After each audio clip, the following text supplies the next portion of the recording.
Can you hear me now? Is anybody out there? Can anybody hear me? We're probably going to wait until everybody gets back in the chat. Yeah. There we go. You're on. Woohoo! We're on. Yay! Yeah. All right, guys. Well, welcome. Friday night, Skeptical Help Bar. Kenny will be your host in a few minutes. So I'm just going to walk you through the rules. Everybody can hear? Good? Woohoo! Okay. So I'm just going to walk you through the rules. Welcome to Friday the 13th. I mean, everything that can go wrong right now in the studio is going wrong. So we're still trying to get our guest on tonight. Hopefully he does. But if he doesn't, guess what? Open mic night. What better night to do it? Friday the 13th. Okay, so we're going to go through the rules. Rule number 1, you're welcome to ask questions. And of course, we all know that Kenny can answer almost everything, but if he can't, he'll look it up and he'll get back to you. Or we'll do it just live on the show. Number 2, he doesn't know everything. And we all know that Kenny doesn't know everything, but we're going to learn together. He's willing to look it up. We're going to do it live. Y'all know the rules, right? Number 3, we follow the Swayze. I wouldn't say Patrick Swayze. It's Patrick Swayze. But on here it says we follow the Swayze. Swayze rule. Oh. I'm trying to read the rules. That's because I was being suave. Suave. Okay, so we're going to follow the Swayze rule. Be nice.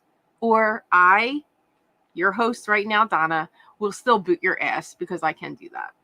So number 4, make it easy on me, please, and put a Q in front of your question. So then I don't have to read through the comments because, believe it or not, it's a pain in the butt going through comments when you have separate discussions going on at the same time. So it just makes it easy for me. And S for a statement. I'll try to get the statements in at the same time that we're talking about it, but sometimes that doesn't work either. And 5, of course, drink up, participate, have fun. And actually tonight, I only have water, so you're stuck with me. Non-drunk Donna. All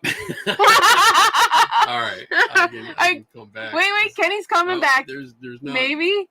Let me see. Hold on a second. So anyway, let's say hi to who we have. Oh, there he is, Kenny. There I am. Q. Which Friday the 13th film is your favorite? I'll go first. Go ahead. This is JD Sora.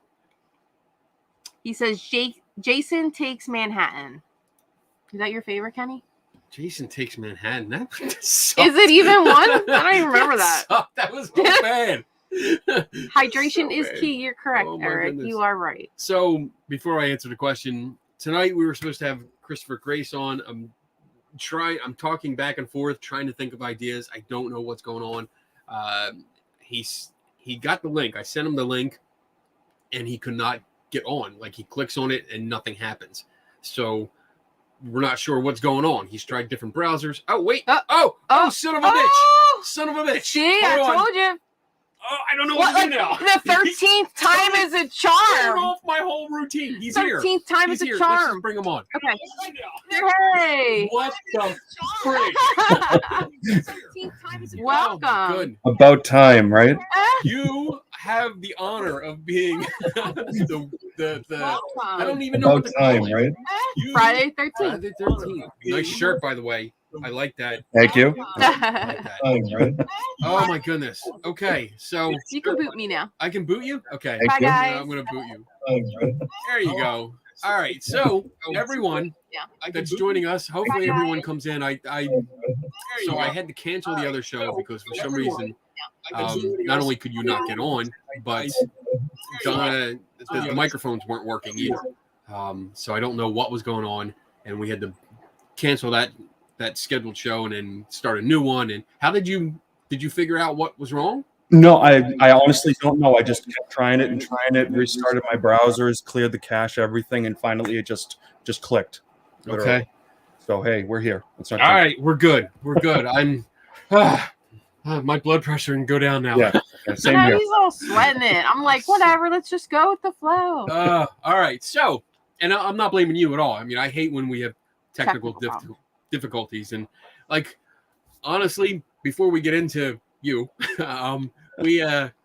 this past week we actually had we have Xfinity, so internet, and we had a guy out because like our internet was dropping out.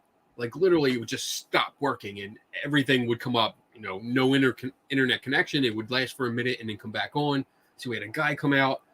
He told us that the signal was fine into the house, but once it got to the house, it went down. So I spent Saturday afternoon? Oh God! Saturday what should have been like an hour? It took like 3. Evening. I have, let's just say I have 2 new holes in the ceiling of my basement. Because I was looking, apparently the guy that owned the house before us had splitters everywhere. Oh, geez. Yeah, and then he sealed them up into the ceiling. Right, so we didn't know where they were. Sounds good. Yeah, so I spent way too much time trying to find where they all were and realized like we probably had like 200 feet of cable that was useless. Just shoved up in the ceiling. It actually looped from one splitter back to another splitter that went back to the first splitter. And that was just a cable line. And I was like, what the? That's bizarre. What's going on? So good thing it's that low voltage. I was all excited. I was like, we got it. We got everything. We boosted the internet signal. Everything's cool. Yeah, we shouldn't have a problem tonight. And then Jason Voorhees came along and screwed up our show. Boom. So, all right, everyone, it looks like people are starting to filter in more. So, everyone, I apologize for technical difficulties. But tonight we have Christopher Grace on. So, my first question to every guest is, what's your origin story? Tell us about you. Jeez, like who are you? Because you didn't even do like a promo. No. So I'm from the Boston area. I'm a mentalist and magician. My primary job is that of a mentalist. I travel around. I mostly do corporate work, things for big companies, private parties, stuff like that. But in the October season, I do a big Halloween style show up in Salem, Mass, which is very close to where I live. And we've been doing that for about 10 years now. We just celebrated our 10-year anniversary this past October. And that's pretty much all I do. Now, I started slightly differently than probably most people that get into magic and mind reading. My family worked in carnivals and fairs and expositions and things like that. Not as carnies. We didn't travel with them. Nothing against carnies. I love carnies. But we sort of like brought in all the rides and the entertainment and the food vendors. And we actually had some food vending stands ourselves. From there, as a little kid, since I wasn't able to work or anything or do anything really constructive to help the family, I got to hang out in the midways and hang out, see my friends, and go on all the rides for free, play all the games for free.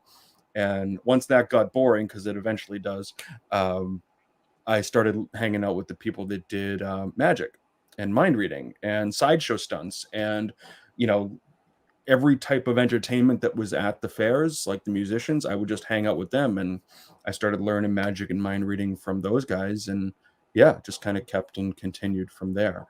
That's pretty cool. Yeah. And you started around 12 performing professionally. Yeah, I started professionally around 12 when I was starting to get paid. And that was at like Salvation Army, senior citizens houses, things like that. Pretty much anywhere that I could get a booking as a 12-year-old. My That's dad. so pretty cool. It is. It was a lot of fun. I worked I was out of the Boston area, so I had a lot of little places I could go to, and my dad would drive me around with all my gear, and I would do shows with them. And I remember one time we went to this apartment complex, and there must have been 300 people in the room, and I think maybe 14 at the time. And it was probably my largest show ever, my largest audience size ever. So I was scared to death, but I was still super excited. And I get up there and I'm doing the cups and balls, which is a classic of magic, right? Okay. And all of a sudden, out of nowhere, the guy in the middle of the audience just falls down and he breaks his damn leg. Oh my gosh. I'm not kidding. This is unbelievable. So the middle of the show, they call an ambulance. And then I'm trying to finagle on how am I going to deal with this. And the ambulance eventually gets in. They come in, they bring in a stretcher, put the guy on the stretcher, take him out of the the venue, which was like a big function hall in the apartment complex. And then everybody almost in unison just turned and looked at me, and I almost crapped my pants. You're like, it's like you're on now. Yeah, from my next trick. Yeah. yeah. So that was a good memory from my starting. But I really started around like 5 or 6. That's when I really started getting into it. And from there, it just, started as a little hobby, turned into an obsession, hanging out at libraries and finding every book I could find, and eventually locating a magic shop. And once I found the magic shop, everything opened up from there. And it just became, pretty much. I met people, I met friends, I met my people that would eventually become my mentors, and created some pretty strong connections within the community, within the Boston community and in the magic community in general. And it was very, very fun time. So you mentioned some mentors. Who are some of your mentors? There's a lot of guys nobody's ever heard of, to be perfectly honest. People in the magic community that are considered some of the top dogs in their field. They were really instrumental for the things that I did. One of the first guys I ever saw do magic was actually at the fairs, and he eventually ended up becoming a fan of mine later on. That's cool. Which was really cool. And he doesn't live too far from me, which is neat. But it's anybody's ever heard of. If you know of, like, you probably heard of Kreskin. Yeah, I have his pendulum board game. Oh yeah, and it's autographed too. Oh nice. Yeah, so, I've got that. I used to use his pendulum in some of my bits, talking about how, ideomotor response and things like that. But yeah, so I know Kreskin a little bit. I met him a bunch of times. Super nice guy. He's about 800 years old, thing like that. But he's very cool. Very cool. He did a comic book convention not that long ago, and was up there, not far from me. But it was a very cool guy. And so a lot of guys out there that you get a little bit of inspiration from, and very few offer real guidance, because it's hard to trust somebody in this industry, because the secrets are sacred, even though they're so stupidly simple. I think why magicians protect them so closely. If everybody did know how things were done, you'd go, really? That's it. Yeah. But I get it. I mean, that's your life, that's your livelihood. Right. So I can understand being so protective of it. And I mean, you don't really think about it. Like, I grew up more in trade work, so like I'm mechanic by trade, and you are expected to learn from somebody else. You apprentice, and like anybody that comes up asks for help. How do you do this? How do you do this? Sure. I don't even think about that, like that he's going to take my job, or take clients away from me. But that, I really didn't think of it like that. It's hard. It's hard to get some. It's it's like, it's not the same thing in any way, but it's like getting a tattoo, apprenticeship. You really got to put in your hours and, prove that you want to be there. Do the research, understand the history, know what the hell you're talking about. And that's, it's a hard world to break into, especially as a young kid. Imagine. You're on your own for quite a while. Most people in this industry are on their own, forever. They don't make a lot of connections, which I think is somewhat, a personal choice, and sometimes it's not, unfortunately. But I mean, secrecy. So secrecy is part of your whole, I guess, genre. I guess. Sure. Yeah. So, profession. Yeah. It's it's just like any type of trade secret. You don't want to release a lot of it. There are things that you can talk about to, comfort people's questions, because as a magician and a mentalist, or any type of mystery performer, you're going to get these questions constantly. How do you do it? Are you actually psychic? Can you really read minds? Et cetera, et cetera. And you don't want to let people down and break their heart, but you also don't want to give them false beliefs that what you're doing could be interpreted as real. At least for me, that's not my style. I don't pretend to be real. I don't advocate for realism in this. It's purely entertainment. It's meant to be fun. however you interpret it is kind of on you. I'm not going to dissuade your opinion in any way. I'll let people believe what they want. But if somebody asks me, am I a psychic? I say no, because I'm not. I'm not. Right. Can I read minds? No, of course I can't read minds. If I could read minds, would I be here doing this? You know what I mean? Wait a minute. I'd be standing at a boxing match or in Vegas at a craps table or something. Exactly. You know what I mean? Or at a poker table. Just play Powerball a few times. Yeah, exactly. So yeah, it's but the best thing is that it's a really fun profession. Get to travel all over the world.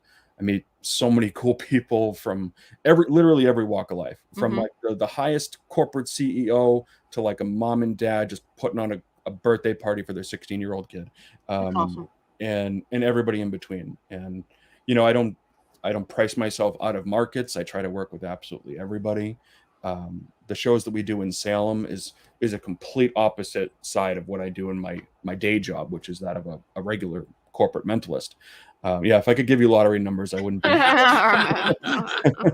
But so yeah, it's two completely different worlds, but they work along the same path. So I have so many questions that are popping in my head. Let's stick with that train of thought. Sure. You're saying that these two, you have your, I guess, more of a corporate business, and then you have the shows in Salem. So why are they different? What's the difference? Well, I mean, it goes down to really one big thing. I love mystery and Halloween and the darkness of that world. I've been watching horror movies since I was too young to watch horror movies. I want to let you know too that my wife is a witch. Yeah. Oh, there you go. Her birthday is literally Halloween. Oh, nice. Yeah, we might have to have you come down for this big one coming up. There you go. She's gonna be 50. Hey, that's a good number. It's a good number. It is a good number. But so I mean, Salem it's no pun intended, its own monster. It has its own advantages and its own disadvantages. With the advantages is that I can do things that I would never be able to really do in a corporate market, and the disadvantages are that it's only in October.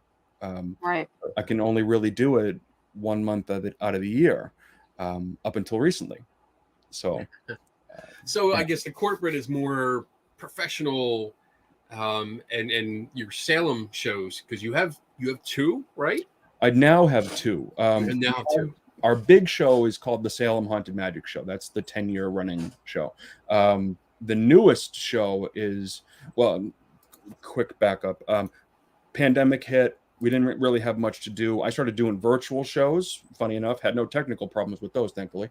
But we started doing virtual shows, and then we found out that everything in Salem was grounded. No events of any kind over 25 people. Our theater seats 125. Wow. So putting in a 25-seat audience is like, it's like not even worth it. Yeah. I mean, it would be fun, but it would look like you put 12 people in a very small, in a very large room, and it just would look terrible just from a visual perspective. Right. And this is a production. There's full lights and full sound, full music. It's like going to not a Broadway show, but an off-Broadway show. Right. Yeah. It's a big deal. It's a very expensive show, so to put that on for such a small number of people, each person gets 5 seats. That'd be nice. Each person has 5 seats between them is really what it's more like. But yeah, with that, we decided to take the Salem show virtual, and we did it virtual for 2020, and it went all right. We got a decent number of people, and we did them from my house. We didn't even have to do them from the theater, which was really nice because we could control our tech a little bit closer. Right. And then at that time, I was like, I really want to do something once we're able to open back up in Salem, because there really wasn't anything. And that's where I got the idea for this new show. It's called The Horror in Salem, which is the one that's been running now since the middle of February, I think. It's every Friday, except for these 2 weeks. I took these off because I'm in the process of buying a house. But congratulations. Yeah. Thank you. Second house. Well, I'm selling this one, buying another one. So in the process of that, so I took these weeks off. But it's every Friday. It's a very different show than what's happening in October. The audience, like I said, is 125. The one in the off season, the horror show, is 30 people. It's in a very small room in the basement of a church. Actually used to be an old CCD classroom. Oh, and nice. We tricked it out to a level I can't even explain. It would take hours just to explain it. I build almost all the props for my show. That's why if you do come to my show, you don't ever see anything that you would see in somebody else's Halloween show. It's all custom. Yeah. I have a couple things here that I built for the show, but I'm not in my theater, so I would have shown you more. But the beautiful part of the smaller show is that I'm right on top of people. So nice. The difference is that we're in a room together, a small room. So you get that old parlor style seance show from like the early 1900s, the drawing room performances from Europe that don't really happen too much anymore, and that's it's so much fun to do, and it has real scares built into it, where the October shows are more designed for a tourist crowd. People that are coming in. I mean, Salem gets millions of visitors in the month of September and October. So we get a tiny percentage of that market, and they're still all families and, people going on dates and people coming in with their girlfriends and the big parties coming in. So we have to play to like every age group, essentially. Mm-hmm. Okay. With the with the non-October shows, it's 18 plus. There's only 30 people. You have to buy tickets in advance. You can't buy them at the door. So people know what they're getting into before they walk up to the building. So why is it 18 plus? Because the material in the show is not suitable for anybody under that. Basically, it's an R-rated show without being, it's not like overly sexual or anything like that. It's very serious material. We're talking about the show is about 5 stories. They're all true stories from Salem's history, dating back to the witch trials up until modern time. I won't tell you all the stories, not to ruin the whole show, but we cover a piece of the witch trials, not all of it, because that would take forever. And we covered the Boston Strangler right here, Boston Strangler, and which he struck in Salem, maybe, and a couple other really interesting stories that took place in the city. So the material is very, very adult. Very adult, especially when you're talking about the Boston Strangler, who did some pretty sick shit, to be perfectly blunt. And I don't want to talk about that stuff in front of kids. Right. I don't want families there listening to this. It's not appropriate. And plus, we have something else in October that they can come to and see. And it's designed for that type of audience. I wanted to do something that was Salem based, but not focused on Halloween. It's still very dark. It's still very unique. The show has twists and turns that I could never get away with in the upstairs show. I say upstairs because our big theater is actually on the 3rd floor of this building, and we're doing this one in the basement, which adds a little bit more creepiness to it. But yeah, so there's a lot going on there. As you can see from my regular day job, it's like night and day. Mm-hmm. Yeah. I posted the links to the 2 shows. I'm going to post it into your day job here. But yes, I mean, going over the websites today, I was looking over them and just going through, and yes, comparing the 2, it's literally light and dark. Yeah. Definitely. I mean, your professional, your corporate stuff is very bright and lively and stuff, and then you go to the Salem Haunted Magic Show and the horrors in Salem, and it's like they're dark. All that, the very horror movie kind of fonts. But yeah, it looks really cool. It's very fun. One of the big things I did with the Salem shows is I tried not to put too much of me in it.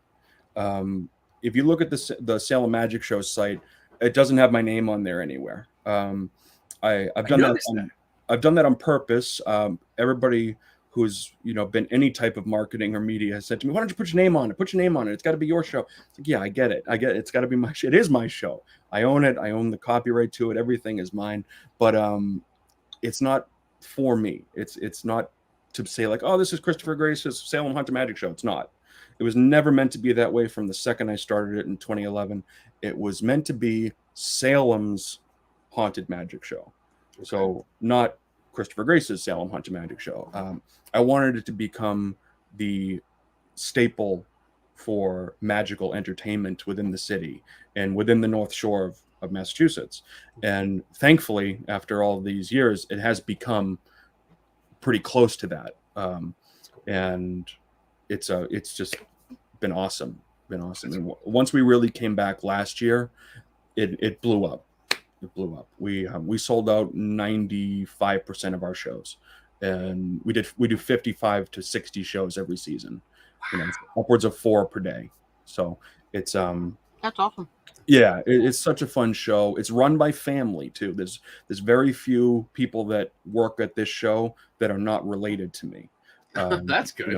Yeah, my wife does my behind the scenes. She does the tickets and all of our spreadsheets and takes care of all that. I do the show, of course. Yeah. Exactly. I do the show, obviously, and I run the building and everything. No, Lark, my building is not near the big fire location. That was in a different area. Yeah, different area.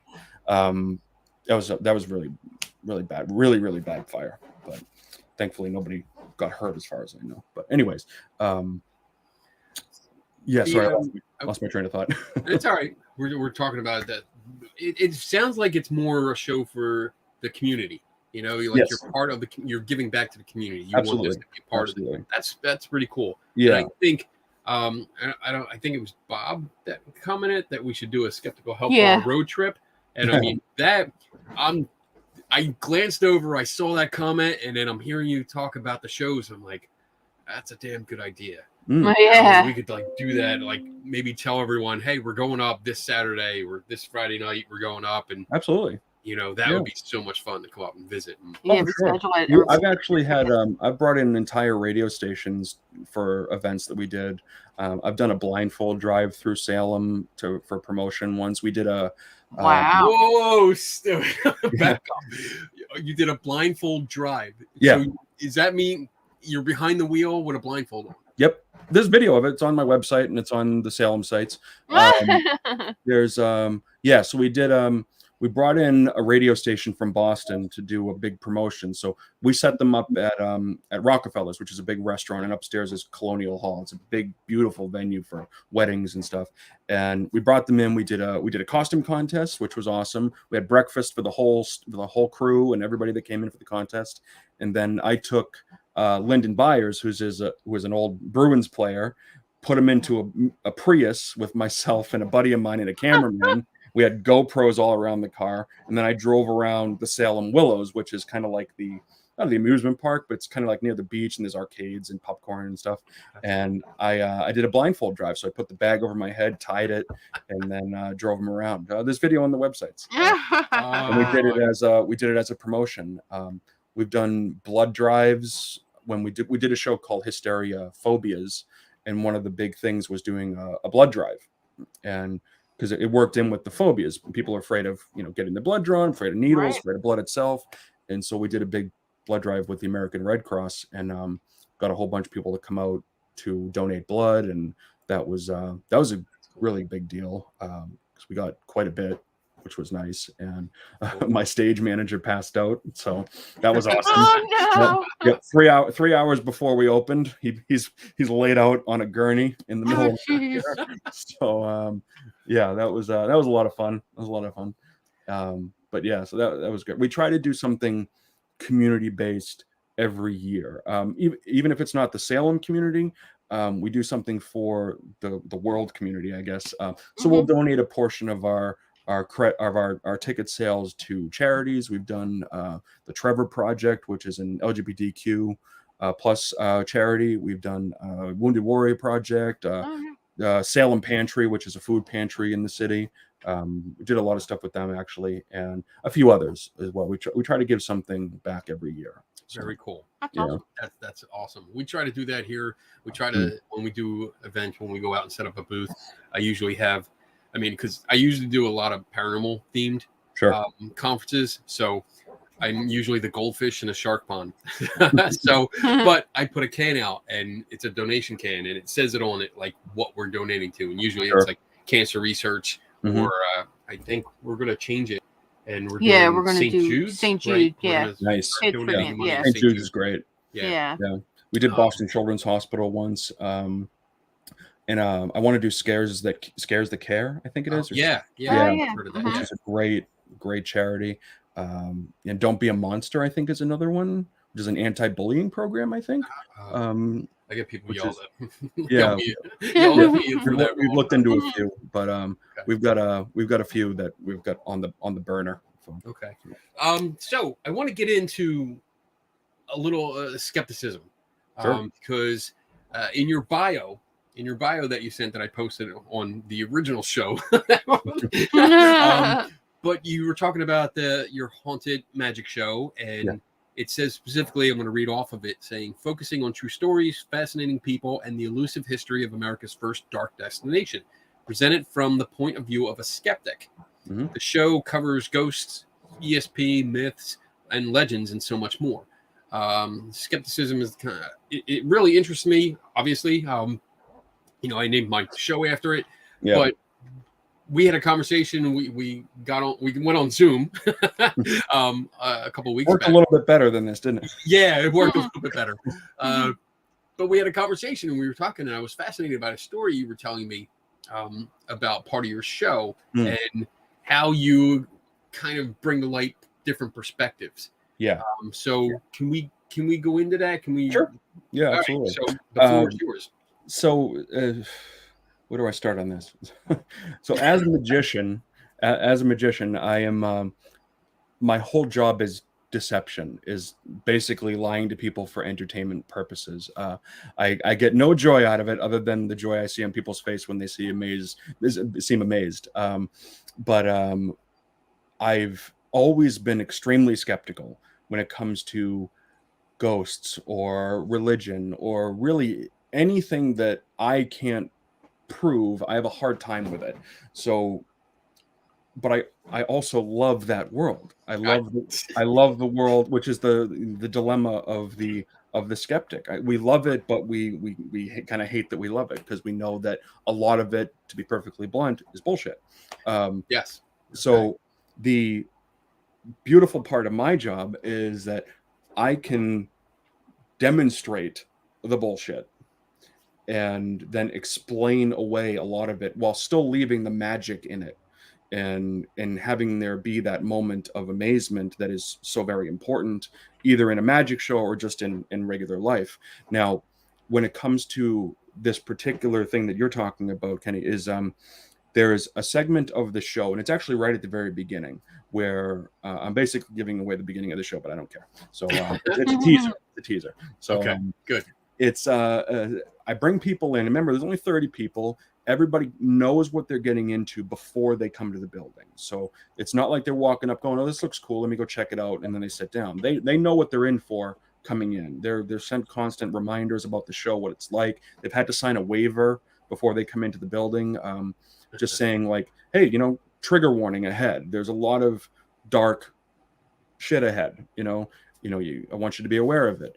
And everybody signs off on that. We make sure everybody's 18 and over. So once they come in, we sit them down, and we start the horror movie, experience of it. The lights go out. Everything gets super quiet. It's quiet for an uncomfortable amount of time.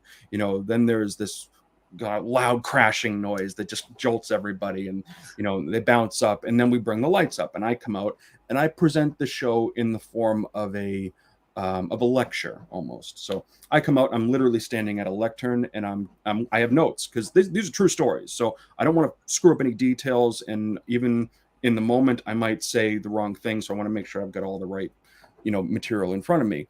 And the first question I ask people is, how many of you believe in ghosts? And almost everybody raises their hand. Almost everybody. Say, okay, great, fantastic. How many people don't believe in ghosts? And they'll get one or two, maybe three. It's never been the majority, ever. Because the types of people that come to these shows believe in this stuff, which is fantastic. And I say, okay, great. Now, how many of you have seen a ghost? And usually I'll get a few more hands will pop up. And then I'll pick one person that looks like they're, willing to, speak about it. And I'll literally ask them, I say, tell me your story. Tell me what happened. I want to tell me like I was right there with you. And I'll give them the floor. I'll say, just tell me the story. This is why the show is 2+ hours long.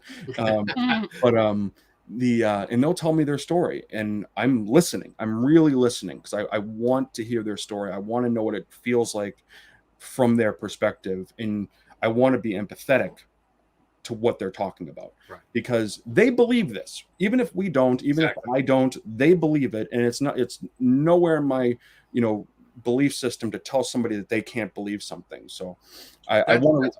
Always been something that we've promoted. Like, you've had an experience. I don't have to believe in it. Mm-hmm. I don't have to believe that you actually saw what you were describing, but they did have some kind of experience. Yeah. So if they're coming to me, then we're going to talk about it. Absolutely. Because they're obviously coming to me. I make no secret about my beliefs or lack of beliefs. So we talk about it. But if somebody's just talking in a crowd, then I don't butt in and say, well, no, you're wrong. Of course. No. I always, I don't want to say attack people, but I attack people with kindness. I want to know what's going on with what they think and how they think, why they think it, what they felt. Right. I want to know the emotions that they went through. And then I have them tell me the story, and I literally try to put myself in their situation. And I say, okay, I can relate to that. I can empathize with that. I don't believe in anything about what you're saying from my perspective. I've never seen that, but I can experience it through your eyes the way that you're telling me. Now, I'm going to ask somebody else now who doesn't believe in ghosts. I say, you don't believe in ghosts. Great. Say, if I tried to, or if she tried to tell you her ghost story, you would have no way of really, appreciating that. Because you can't feel it. You weren't there. You don't have the belief in your head that this could happen. Now, she does. So what could we do for you, sir, who don't believe, and like me, who I have a hard time believing? What could we do to make us more empathetic to her?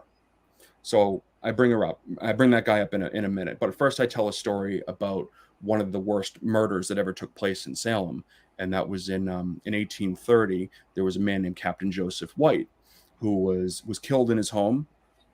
He was beaten with a big heavy bludgeon, a big piece of hickory, and he was in his 80s. So the blow probably killed him immediately, right?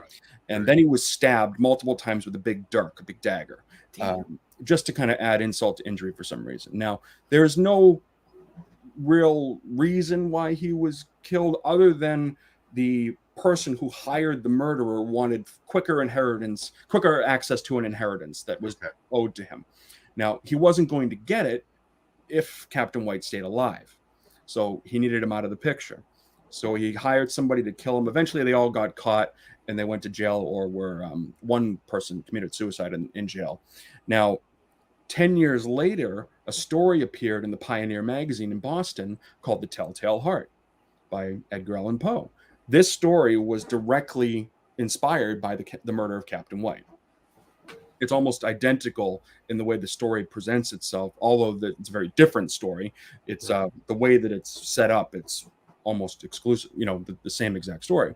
But so that's where I'm coming from with this beginning part of this routine. Now, I have a copy of The Telltale Heart, and I'll use this as an example. I bring somebody up and I say, okay, here, we've got a book here, take a look at it, flip through it. And it's a copy of Poe's stories, right? He flips through it, he picks a page. I say, okay, you pick a page. Let's say he picks, what is this one? 152, right there, 152. I say, remember the page number, remember a word on the page that, is obvious to you so you can see it later. I said, great. So he takes the book, he's holding on to it. And I say, okay, wait, you just saw a page in the book, right? And he says, yeah. I says, all right, you didn't tell me the page number, but let's tell everybody now. What was the page number? He says, 152.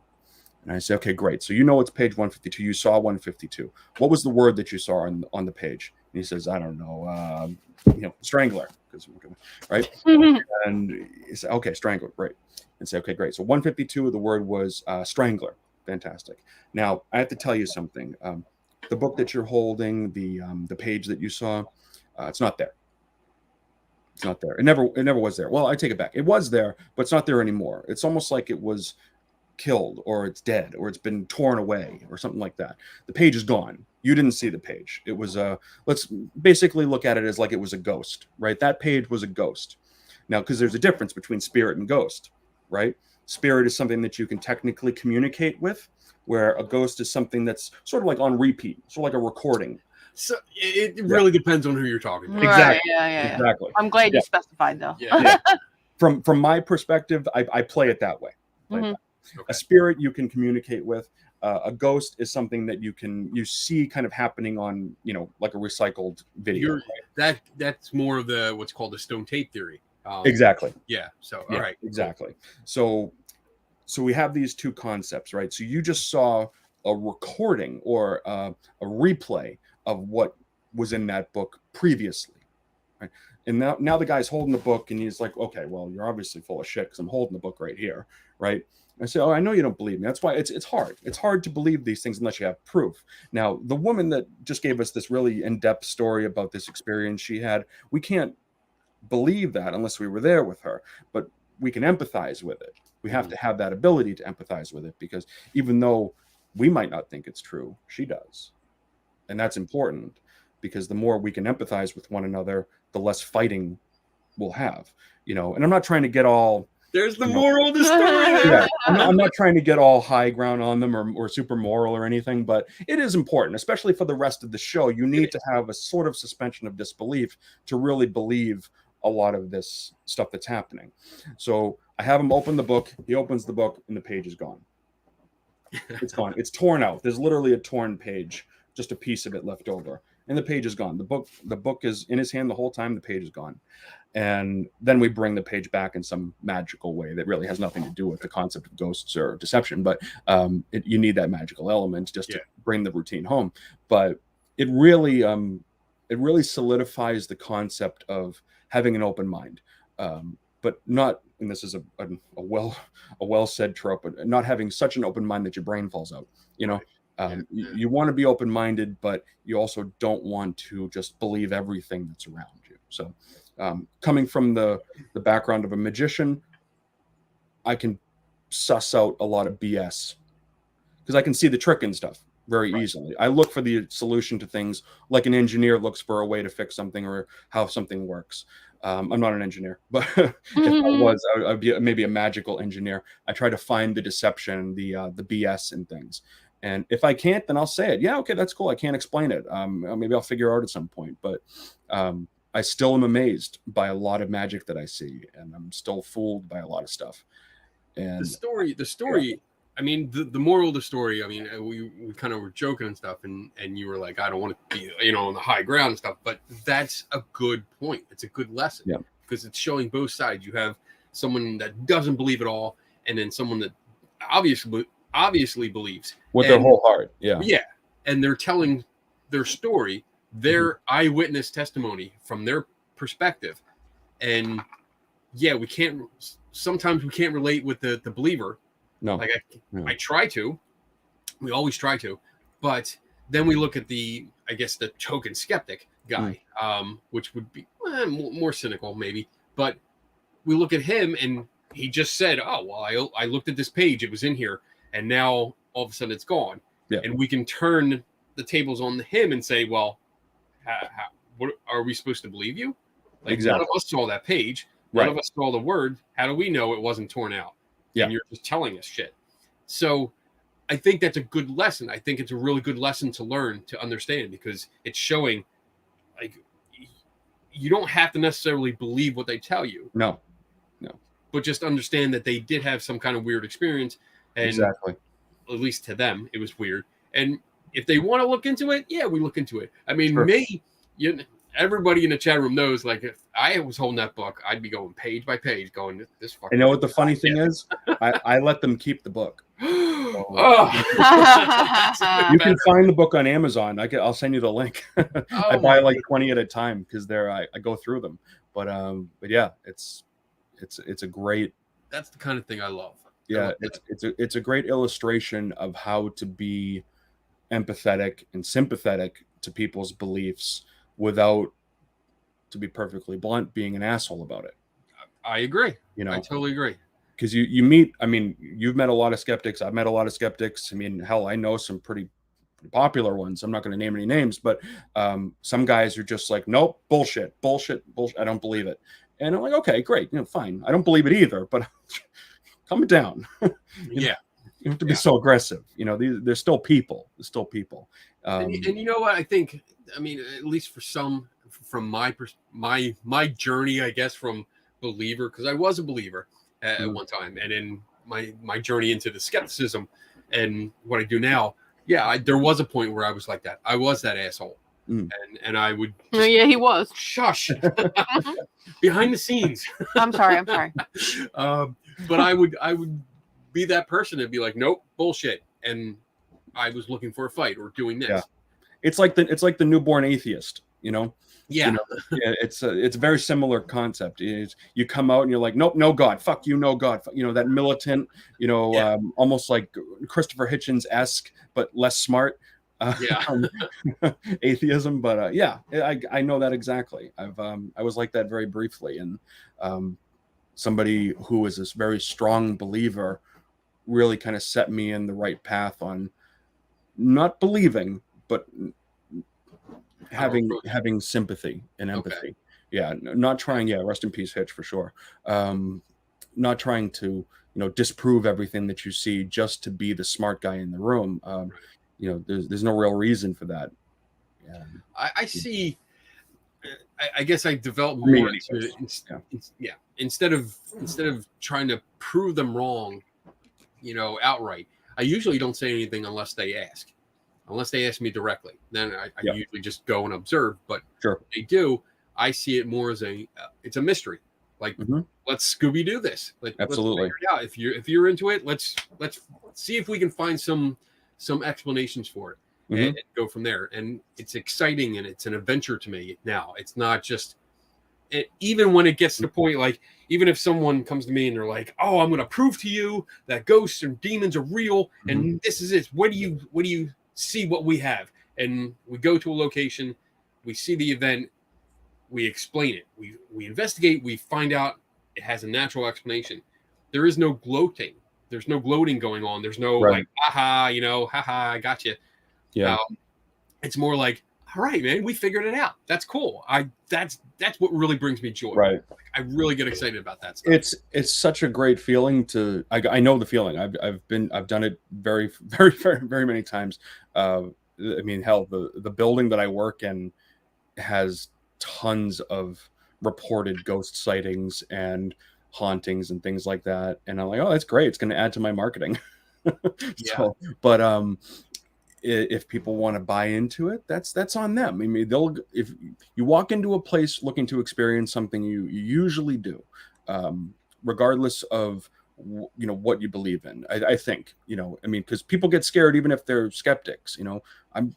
I don't like the dark.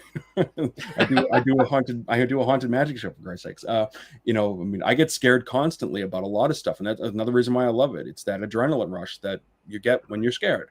But the beautiful part of being able to illustrate points with magic and with sympathy is that everybody, I hope, my goal is that everybody walks out of these shows more understanding, not believing. They don't have to believe shit. I don't want them to believe anything.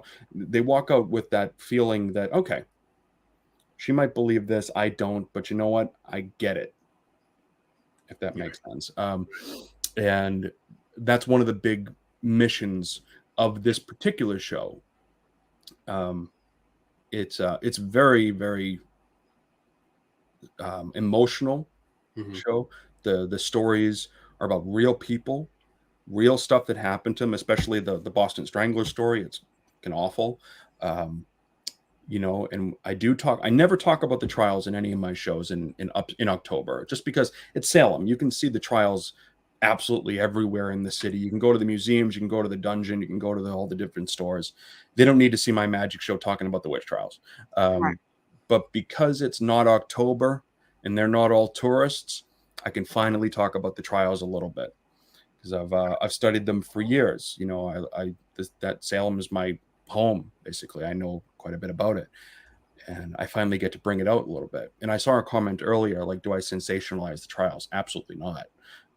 These are real people that really bad things have happened to. And also, let's remember, I mean, Salem wasn't the only place in this country that had witch trials. Right. You know, there was some in Framingham, which is not far from Salem. There was some in Andover, which is like 2 towns over.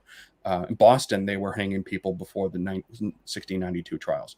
It just happens to be the most famous. Exactly. It was the most famous. And I think, I mean, hell, it's been a tourist destination since the late 1800s, not just recently. You know, people were selling witch trial stuff, you know, before the turn of the 20th. You know, it's kind of they've been capitalizing on it for a while. It's not all, you know, what people think it might be, but it's important to, when you're talking about stuff like that, especially because these stories are true, to give them the proper story that it's due, and not just talk about it to sensationalize it or anything like that, because that's not the point of the show. Talking about real people, we're talking about real things that happened. Yeah, some of it's really screwed up and really messy, and but you know, people should know, if they're curious, they should know about these stories. Some of them they don't know, like the story of the Boston Strangler. Most people don't know that the Strangler struck in Salem, because only 1 out of 13 victims that he had, and 14 victims, and she didn't get a lot of press, you know, when it happened, because it was kind of in the mess of everything else. You know, which was kind of a bummer. And to talk about this woman and her life a little bit before she was killed, and the fact that it might not have been Albert DeSalvo that killed her, could have been a couple other people, that sheds a little bit of light on this woman's story and who she was and what she went through. It's like you're bringing out the human interest story in the story, and I like that. I love that. Absolutely. There was never an intention to glorify horror, or to keep using a word, sensationalize people's tragedy. Never. It's not my style. I've talked about these stories probably 30 times now in front of live audiences. Every time I talk about certain ones, I get emotional. You know, I can't help it. They're sad. And sad stories. Yeah. You know, it's a bummer. I talk about the things that are hard to explain as well, like there's ghost connections to a lot of these stories, and there's other things that have gone on, and then I want to lay it all out there so you can hear it and see it, and then I'll try to take a piece of it and illustrate it so we can have a visual experience, as including just the story, because it's not just stories; it's a magic show. So I got to show you some magic. So absolutely, yeah. So you mentioned ghosts and stuff like that.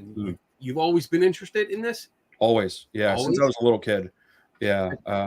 My family loves this kind of stuff. My mom believes in ghosts. My sisters do.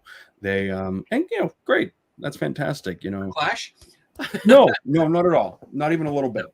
Good, because again, like I said, I try to come at it with a level of, okay, I get it. You feel that way? Fantastic. Explain it to me. Tell me the story. Tell me what it feels like. Right. And even if it's my mom telling me things and everything. Yeah. Oh, that's cool. Yeah. Have you ever gone on like a ghost hunt kind of thing? A couple. I would love to do more. I actually had a really fun idea for a YouTube series that I haven't been able to do yet, but it's about ghost hunts, but coming at it from the perspective of a magician. And I wanted to do it for a while, but I can never find the damn time. But essentially, it's going on a ghost hunt. You know, going to the Conjuring house, going to the Sally house, whatever you want. You know, pick a place, and going in there with an open mind, but with the skeptical mind of a magician, and trying to disprove stuff without being a jerk about it, honestly. But also trying to be like, okay, I can't explain that. That's pretty freaking cool, you know. And I don't want to run around screaming like, "Oh my god, dude, did you see that? You see that, dude? That was amazing, dude, feel my heart, Shut the hell up." I've done that. I get it, it's TV. I get it, fine, but calm down. I do a video series for Skeptical Inquirer, and I recently did one at the Hinsdale House, which is a well-known haunted location, allegedly haunted location in New York, and it was fun. That was the first time I did it for that series, and the first time I actually filmed myself doing a ghost hunt. But it's from a skeptic, and that's what it is. A skeptic goes on a ghost hunt, and sure. I think it turned out really nice because I didn't make fun of people. Yes. I worked with them, and we talked through a few things, and it was nice to. I mean, yeah, there was a call out at the end. So watch the video, guys, if you haven't. But there's a call out, and and like I called someone out for faking something, and I've heard that the person was pissed off, but like if you don't want to get called out for faking shit, don't fake shit. Yeah, it's hard. It's because you have to toe that line a little bit, don't you? You have to see like where's the level that I'm willing to call out. Yeah. Like okay. Well, what you've been explaining, like is being nice and relating to them and understanding them, and I get that, and I'm totally on board with it. But as you're getting to, there's a line. Yeah, you can only take so much. Yeah. If they're playing with a Ouija board, it would take a lot of my control to not smack that planchette out of their hands. It's come on. Yeah, I mean that kind of stuff. And again, like I understand, like because the event that I went to was open to the public, so there were a lot of people involved, and I understand the need for making sure people have a good time because they paid to be there, and they want to have a good time. They want to be entertained. Sure. But there's that line of honesty that you shouldn't cross. So if someone's going to deliberately fake something and to make like an experience, that's not cool. No, definitely not. And you see it all the time, especially with the over dramatized, ghost shows that we see on TV. It's and it's you got to give them that a little bit of a pass for TV. I a little bit, but that little bit for its entertainment for some people. Exactly. It's entertainment. When it gets to the point, as we've seen it gotten to, it becomes hard to swallow on a second by second basis. It's like calm down, please. Calm down, relax, take a breather. Like you, I've met a lot of these guys that are hardcore believers that will punch you out if you tell them you're wrong, and they're wrong. And it's just like, okay, I'm never going to change your mind. I'm not trying to, but please don't try to put bullshit past me. Right. Exactly. You're talking to someone, not tooting my own horn here. Anybody who can understand how a basic magic trick works. If you learn one trick, you basically have an understanding on a lot of the concepts of magic. And not saying like one method does everything. That's not what I'm saying. If you can look at how simple some things are done in the magic world, you can start to really see how simple people take advantage of even simpler techniques. And when you try to put something past somebody who knows some basic things, it's hard. It's hard. That person is either keeping their mouth shut because they don't want to piss you off, or they're just trying to be nice, or they're going to come at you. And and most of the time I try to be as peaceful as I can until somebody does something stupid. If you do something stupid, I'm going to say, you know what? I get what you're doing. I understand it. I know how much you believe in this, but there's no reason at all why you needed to do that to prove that what you believe is actually real. Because that is unnecessary. It's unnecessary. You're making yourself more false and phony by adding in stuff that's not needed. You get away with a lot more if you do a lot less. So. Yeah. And I mean, if I was going to stage something in front of an audience, like we have 20 people on this ghost hunt, and everyone there you go, John. And you want to pizzazz it up, you want to bedazzle the event because you want people to be excited and have a memorable experience, but it's exactly what you said, the simple tricks. They do the simple tricks that I guess you're I don't know how to say it. You're common ghost hunter will not pick up because they're not looking for it. And I've had the luxury of knowing several mentalists and magicians. So some of them, like Mark Edwards, is a mentor to me, and he's a good mentalist, and he's taught me a lot of tricks. And I don't know if he trusts me because I'm not a magician and I don't plan on making a business out of this, but we're fellow skeptics. You know, we've looked into stuff, we've done projects together, and it's nice to know that. So when you see a simple trick, and sometimes it blows my mind because I'm looking at it going, does nobody else fucking see this? Yeah. And everyone else is going, oh, this is a ghost. This is really happening. So I have a hard time believing that. I have a hard time seeing that somebody, I mean, maybe it's just from my perspective that I do see through a lot of simplistic deception, but when I see things like that, and I think this person next to me is not an idiot, you know, this person is not stupid, but they believe in ghosts, and you know, and that's their belief system, fine, but they're buying into this right now. Is it because their belief is so strong, or that they're giving this a pass because they want it to be real? You know, I just love the entertainment factor, to be honest. Like Kenny's all about how they do that, and I'm like, woohoo, yeah, do it again. Like, let me see that again, because I'm not going to get it. Unless you explain it to me, I'm just going to enjoy the show. It really depends on the situation. Like when we watched Penn and Teller, which everyone, he was on. Yes, I was. Watch the clip. Yep. That was fun. That was really fun. That was cool. Oh, Fool Us? Two of the biggest. Oh, yeah. Yeah. But I totally lost my.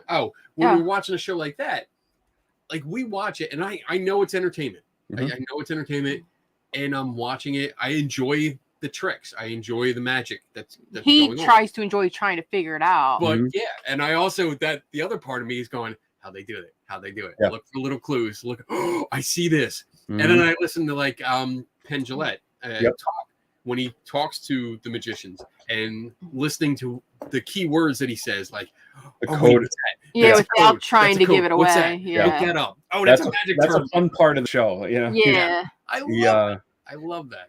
A buddy of mine, a lot of buddies of mine have been on that show, but he gave one of my friends a code back as to how we did the trick, and my friend was like, your code was better than my whole damn trick.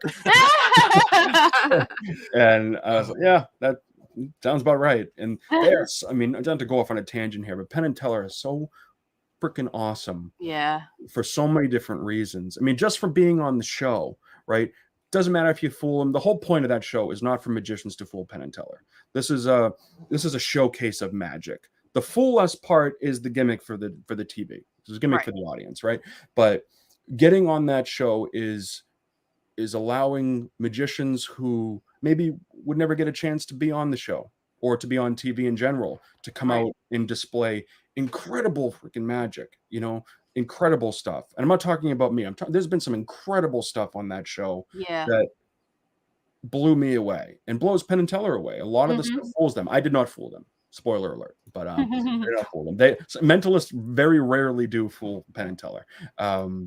But they treat you like freaking royalty coming on that show, you know.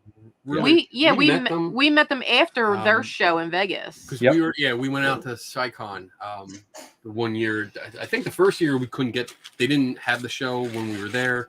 They were on vacation or something. I don't know. Yeah. The second time we went, we were able to get tickets and met them, and it was so nice because I was wearing a Skeptical Inquirer t-shirt, and as soon as I walked up, he's like, "That's an excellent place." Good. And I was like, well, I write a column for him. Like, that's awesome. And Penn was just so nice. I'm like, oh my God, he's so big. He's so big. You know what the funny thing too is, like, they've come out and talked to their audience for like 40 years. They're one of the only magicians or acts that I'm really aware of that come out and stay and sign autographs until every and pictures person. And everything. Yeah. There could be 2,000 people in that auditorium. 2,000 people want an autograph or a picture. They're going to stay there until they get it, you know. Until COVID hit, that was what they did every single show since I was a little kid going to see them back in the 80s and 90s. Wow. Till the most recent time I saw them in 2019 before COVID shut everything down. And now that everything's back, they're doing it again. You know, that's great. Yeah. You know, and we experienced it. I loved it. We'll talk to everybody, you know.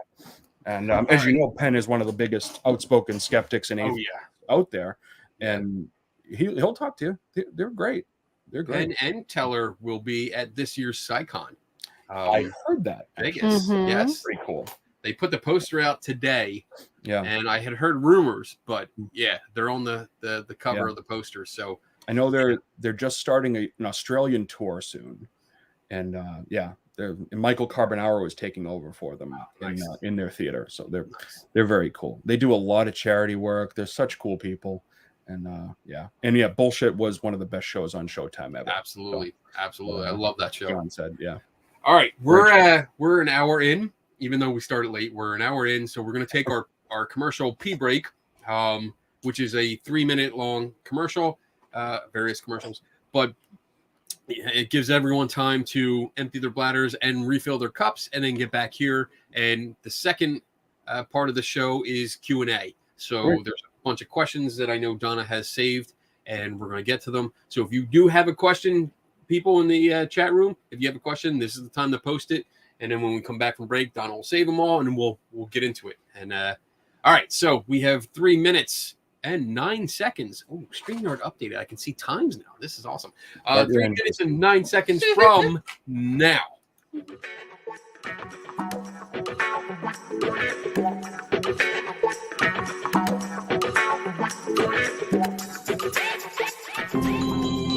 Do satanic cults lurk in the shadows? Can memories of satanic ritual abuse be repressed? Do exorcisms really drive out demons? And are those demons always possessing Zach Baggins? I'm JD Sword, the Satanic Skeptic.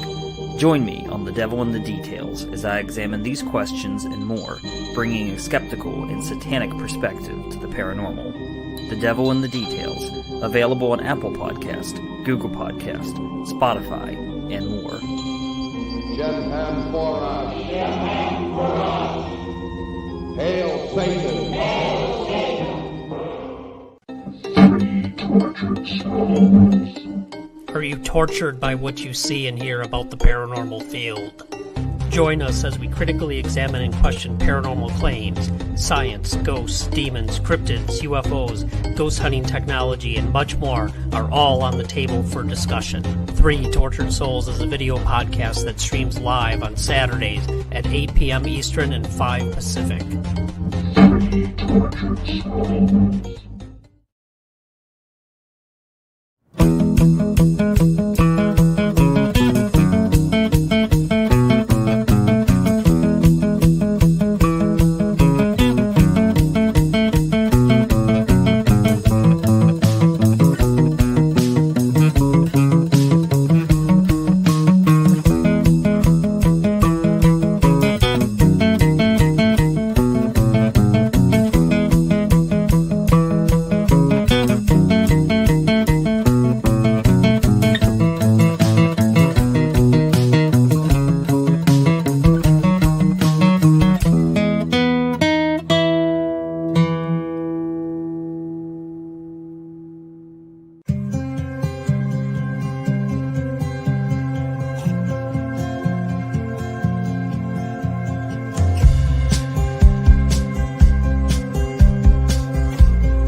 All right, you made it just in time.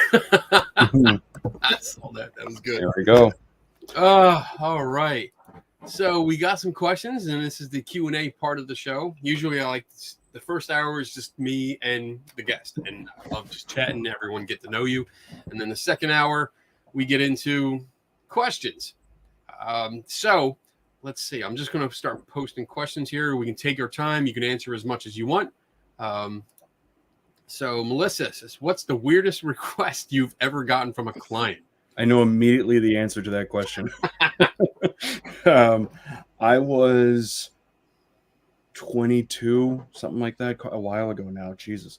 And I got a request to do a show in Albany. No, not Albany. Syracuse. Doesn't matter. New York. And I said, yeah, great. All right. What's the deal? What's the deal? And they were like, well, in the afternoon, we're going to have a barbecue. And we want you to stroll around, do some mind reading, do some magic for people at the barbecue. And I was like, awesome, down for it. Let's do it. And there's at night, we want you to do a show. You know, come in, do a show, and do like an hour like that. Everybody will be sitting around. And then at the end of the show, you got to leave immediately. All right. Can I ask why? Well, you sure? And I was like, I kind of prefer you tell me, actually. He said, well, it's a swingers club. And I'm not going to name who it is, where it is, or anything like that. This was years ago, too. God. Right. But you're like, yeah, you got to get the hell out of there quick. I was like, all right. And they said, by the way, are you okay with going nude? And I said, when? like it mattered, right? I love if it's in the daytime, maybe. No, because the daytime was the nudist part of the event. So the barbecue was the nudist part of the event. Wow. And I said, is the cook wearing an apron at least? You know. But I said, unfortunately, I'm fully clothed during my not the first time I've gotten a nudist retreat question before, but definitely the one that ended up in a swingers party at the end of the night. So I did the party, and it was freaking great.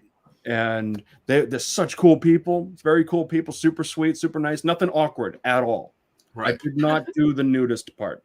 I skipped the barbecue part, but I did the show, and they were really cool, and it was a lot of fun, but it definitely caught me off guard. So yeah, that was probably the weirdest request I've gotten from a client.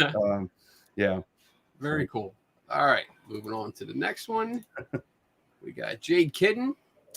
I've seen that word hot. I don't know what that is. Oh, the word page trick. Page trick. Oh, the word page trick. That he was talking on TV, about. And it hurts my soul.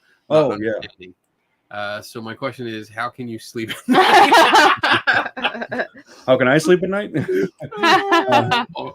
the great thing is that it's a trick. It's a trick. It's a trick. Yeah, it's a trick. That's a trick. You know, that's really all it is. Simple answer, simple question. You know? You're never going to get the secret. You got to figure it out yourself. Yeah. No. I mean, hell, you know, like I said, if we ever told you the secrets, you'd be dumbfounded as to how simple they are. So, magic show showing the techniques of a meeting with spiritual movements. But yeah, actually, I've done that before, Jay. One of the shows, every show that we do in Salem in October, there's a specific theme. So, like the first year, it was just called the Salem Haunted Magic Show, and we talked about a rough collection of ideas from the city. You know, everything from not the witch trials really. I mentioned the words witch trials, but we talked about real people, real stories, real things that happen. We talked about the local communities, you know, and everything that went on. As the show has progressed over the years, we changed the theme a little bit. And I say we because it is a team effort to do this. And the one of the shows we did was called Hysteria Redux, or Salem Haunted Magic Show presents Hysteria Redux. And that show was about the danger of believing in psychic mediumship.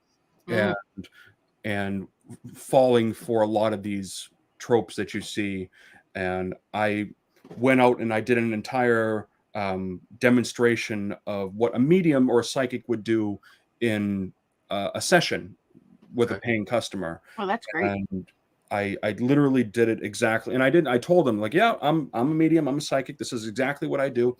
And then at the very end, I flipped everything and said, this is exactly what was happening. I didn't give away the secrets because it's still important to understand that there's mystery there that must be protected. So, but I said, I'm telling you, this is how these things are done.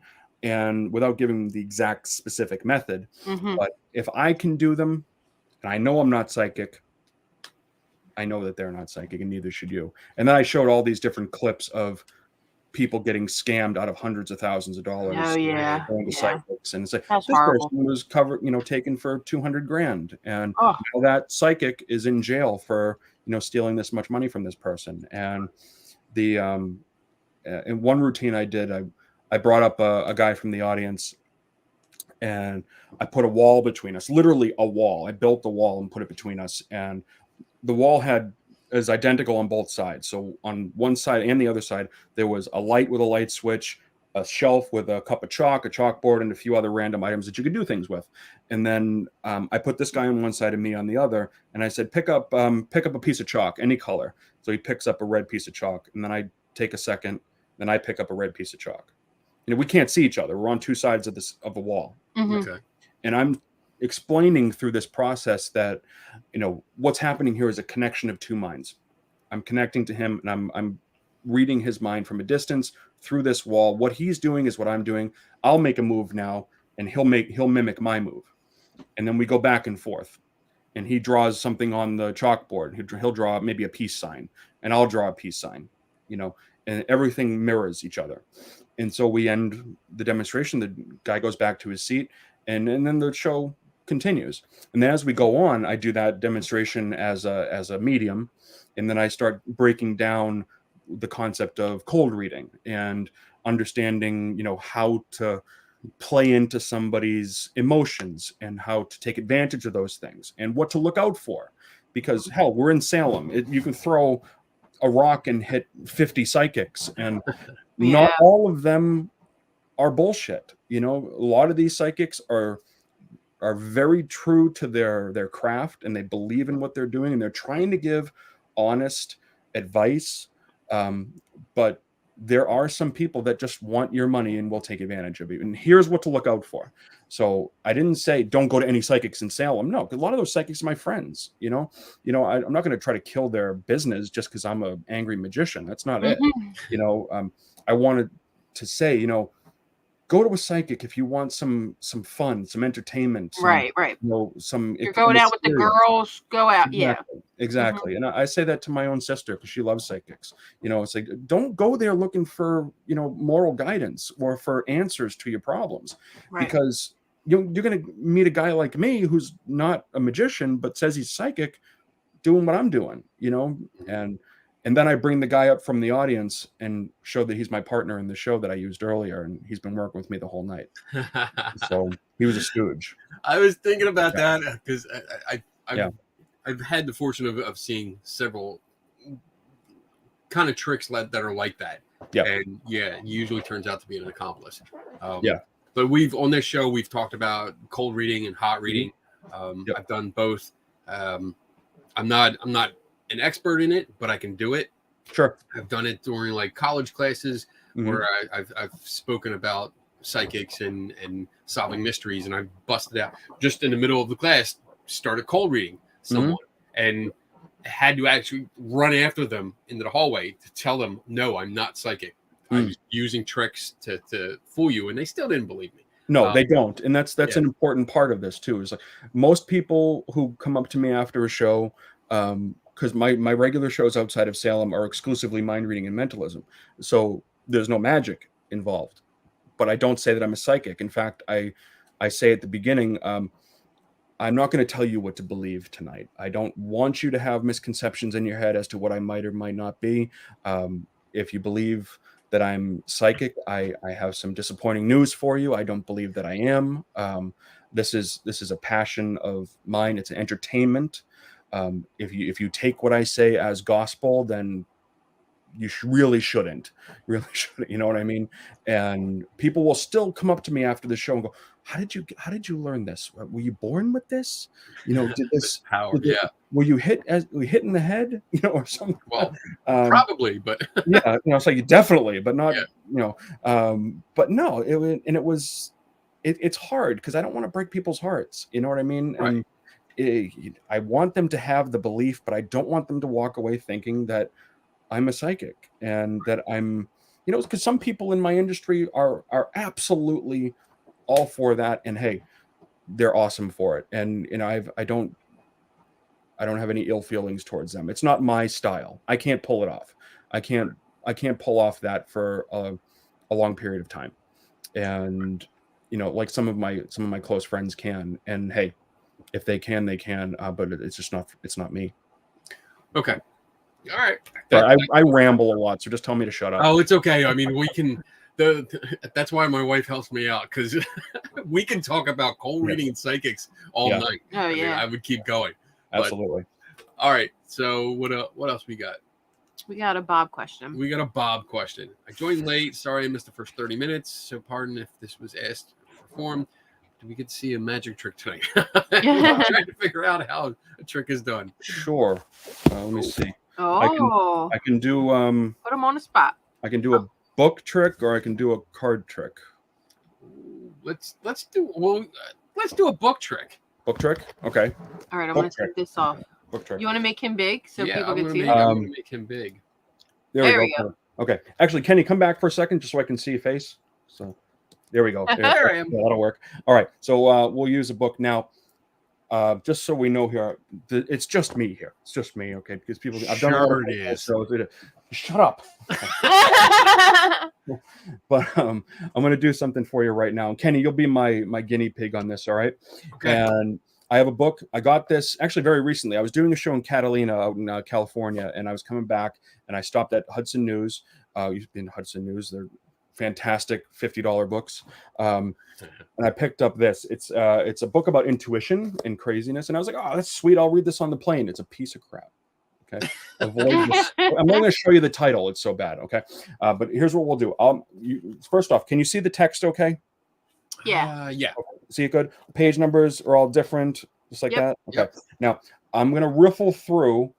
Just say stop where you want. Okay. You can look at either page, left or right. Just tell me which one so I can put it in the frame. Well, not yet. Okay. And then when you get to the page, let's say, for example, you chose page, what is that? 68 right there. Okay. 68. Let's see right there. I want you to pick out a word anywhere on the page. All right. But don't pick a little word. Don't pick a little word. Pick a big word. Biggest word you find. Okay. I'm sure how bad I am at reading. All right.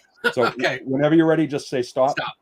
Right there. Is that good? Yep. That's Okay. good. What side do you want? Do you want this That one? side. Yes. This one right here? Okay. Yep. All right. I'm going to bring this up to this going to be this page here. All right. Can you see the page okay? I can see the page good. All right. Pick out any big word. Okay. Got it. You got it? Okay. All right. Now, it's kind of difficult to do this. I'm going to get out a notebook here. Get some stuff here. Now, it's just a blank page, but I'm going to write down some of the things that I can get from you here. So first off, think of the first letter for me, okay? Okay. All right. Okay. I'm pretty sure this is wrong. I'm like a 1 in 26 chance of getting this right here. What's the first letter of your word? M. M. Okay, yeah, I wasn't even close. Okay. All right, it was an R. Oh, it was kind of close, but that's all right. So forget that. Think of the M. Okay. Now think of the second letter.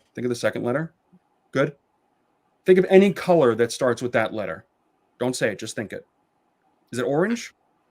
Yeah. Good. Okay. All right. Think of the third letter. Okay. Now, first word that pops into your head that starts with that letter. Just think of it. Don't say it. Just think of it. Got it? Got it. I had 2 words. Did you think of one word and then change your mind? Probably. Okay. Was it underwear or umbrella? Oh, you What was it? Underwear. Underwear. Yeah, I knew it was underwear. did? Okay. Now, just to be perfectly honest here, Kenny, you did not see the word underwear anywhere on that page or anything, did you? No, I did not. All right. So it's okay. Now the fourth letter. Okay. Out loud, say any letter. You can say the fourth letter, but you can also say any other letter. Z. It's the furthest letter that you could think of. Which tells me that it's definitely not A, right? And I'm basing off of what the letters we have so far. I'm going to say that it's, yeah, I'm going to go with this. Oh, he froze. Oh no! Wait, No! The video froze. He froze. What is the? Oh, wait. Oh. Are you there? Yeah, we're All here. right. Oh, perfect. Okay. What's the entire word? Mountainside. Son of a bitch! Damn, that was good. So. That's funny because that wasn't the word I picked. Damn. I picked a different word. Wait a minute. Did you pick a big word? I did. What was the first? Did it start with an R? No. What did it start with? An O. Oh, no, wait a minute. I got it. Something with the eyes. Yes? Yes. Optometrist. Yep. There we go. Perfect. Oh, you were definitely coming back. We're coming to your show. We're going this weekend. Oh, he's not. He's off this week. We're off until the 27th. Yeah, we're off until We're coming back. Damn, that was good. I'm impressed. And it God damn. That was good. I can show you. I'll show you one more. Show you one more. Okay, sure. Shit, Oh yeah. yeah, everybody's loving this. We'll do got my the attention. card trick, right? We'll do the card trick. All right. All right. Let's do this. We'll have Donna do this. Okay, have Donna do this. Can she come on the screen, or her camera down? Sure. Yeah, I can. On the screen. There we go. Perfect. All right. So we got a deck of cards here, Donna. Okay. Inside this deck, let me check. Yeah, inside this deck, I have taken one card that I think that you're going to select here, and I've turned it around. It's facing the different direction in the deck. Okay. Now, the funny thing about this is that every time I do this, without fail, every single time, it is always the same card. Always. You cannot get it wrong. In fact, since we started the stream tonight, even though I came in late, this card has been one that I have been suggesting to you the entire night. I've given you little hints, tips, tricks, things like that through the entire night on what card to say now, just because maybe we might do a trick tonight, because a magician always takes advantage of the environment. Even if you don't get to do a trick, you always set something up so you can at some point. So Donna, first thing I'm going to ask you is think of a color, red or black. There are red cards and black cards. What card would you like? Black. Black. Okay. Now you could have said red. Yeah. You said black, and that was a fair choice. Is that correct? Yeah. Yes. Okay. Now there are clubs and spades. Correct. Now, do you want a spade or a club? A spade. Now I knew you were going to say spades, only because I know what the card is in here. But also, the ace of spades is the most commonly chosen card in the deck. So just keep that in mind, okay? Ace of spades, most commonly chosen card. A lot of people think it's the death card. It isn't. Big misconception. Look it up. I want you now to think even or odd. Now, an ace would count as 1, all right? Jack is 11, 12, 13 to king. Give me even or odd. Odd. Odd. Okay, so that would be ace, 3, 5, 7, 9, right? And then we have the jack and the king. Correct. Okay. Do you want high cards or low cards? High would be anything above 6 or anything above 7 in this case. High. Good. Okay. Now, by saying high cards are above high card, you said high, and that's exactly what I wanted. So you fell right into the trap. Perfect. So 7, 9, Jack, King. Which one of those cards would you like? 7, 9, Jack, or King? 7. 7. So that would be the 7 of spades? Correct. Okay. Now here's the big ask. We took quite a while to pick a card, right? Most people say, here, pick a card, take out a card. This isn't about that. This is not a pick a card trick, Donna. This is a psychological trick. I'm trying to make you pick the 7 of spades. If I were to now give you the opportunity here to change your mind, it could screw this entire thing up. I shouldn't have even brought it up. But if you would like to, you have the opportunity now to change your mind to any other card in the entire deck. Now, keep in mind that you may want to avoid this option because I might be asking you to do it because the card that I've turned around in this deck is not the 7 of spades. It's a completely different card, like the 2 of diamonds, right? So your choice.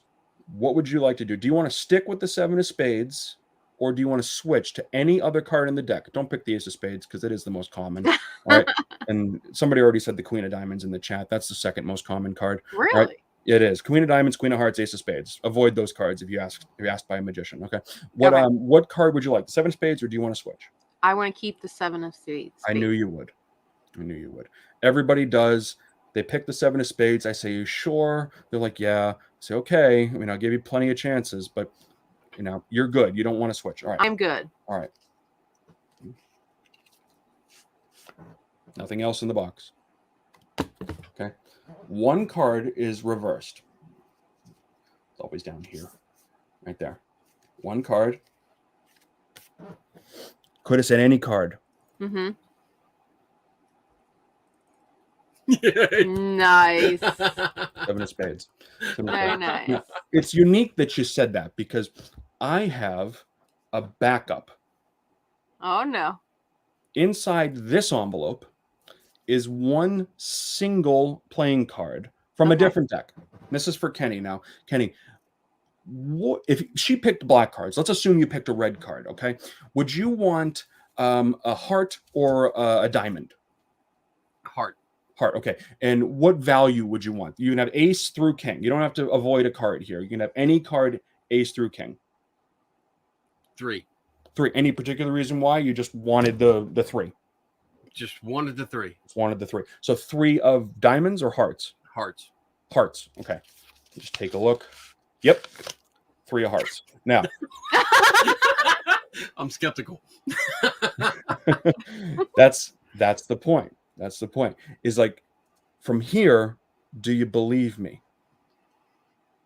I've done Kenny wouldn't believe you now. 4 things now where you have to be like, I should probably just trust him at this point. But nobody trust does. no one. Nobody Kenny does. doesn't trust anyone. Always verify. Oh. Good. Very good. Wow, that was awesome. So I love it. Oh my God. That's no more magic for the night. All right. Okay, good. Bob. That's good. Bob got us started. Hope that satisfied your itch there for whoever asked that question. That was extremely impressive. Yeah. And now all I'm thinking about is how was that done? How was that done? Thank you. I'm going to be up all night now. You're very welcome. He will be. Yes, he will be. Yeah, I have so, some ideas. And here's a good question to follow that How up. fun is it to fool people? Well, obviously. It's like how Kenny was looking there. Like, it's that feeling, but on the other end. You know what I mean? It is completely euphoric. It's very much like I don't want to say a drug because that's a little too dark, but it's very much like a drug, and there's that level of just awesomeness that comes with providing that moment of excitement and amazement to somebody, where especially with kids, I have 2 little kids, and once you see a child freak out from a magic trick, you'll never want to do anything else. And I started by working with kids and families, and you can't beat it. I'd take it over anything else. Roller coasters, hell, sex. It's fantastic. It's fantastic. It is a fantastic feeling. It is euphoric, and the fact that you can feel that with another person at the same time. Right. It's awesome. It's awesome. Very cool. That is. I mean, Yeah. I'm loving it. I could do that all night. And I get what you're be saying. able to do it for a job. It's I had the opportunity to talk to a classroom, 2 classrooms of kids, various ages. One of the times we went out to Vegas for SciCon, and just talked to them about solving mysteries and seeing their faces light up when we talked about actually solving them and how to go about it and answering your question. Oh, I was so in the moment and happy about the interest these kids. Their enthusiasm. More than their enthusiasm was so much. It's incredible. It's incredible. It's unbelievable. You know, I got my daughter's birthday's coming up, and I'm so freaking excited to just do magic for her friends. I haven't done kid shows in a while, and I've been putting together my old kid show act for them, and awesome, man, it's going to be so much fun. All right, what else we got? I want you to come to my birthday, Kenny. We're having a birthday party now. I can do it virtual. I've done virtual. Oh, there we go. Well, if I'm gonna, I mean, when we go big. So hey, I'd have to start planning it now, honey. You got a few months. See if you got a free. It is on Halloween, though. We don't have to have our party on Halloween. Why don't we just go up there?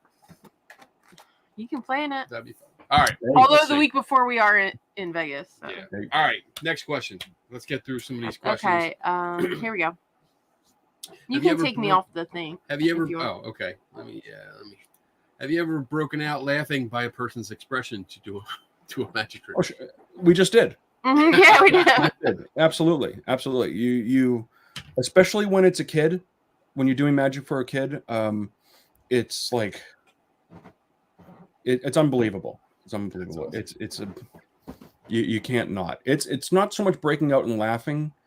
It's hard to explain. It's just like breaking out in joy, if that makes any sense. You know, I have broken out laughing before when somebody does something silly and you know, or goofs. I mean, that's adults, kids, everybody. They always do goofy shit. But it's fantastic watching people's expressions, and I'll go home on the ride home from a show and laugh at how people reacted to things, but laugh with joy, not with like, oh, that idiot. You know, it's never right. It's always a holy hell. That was cool.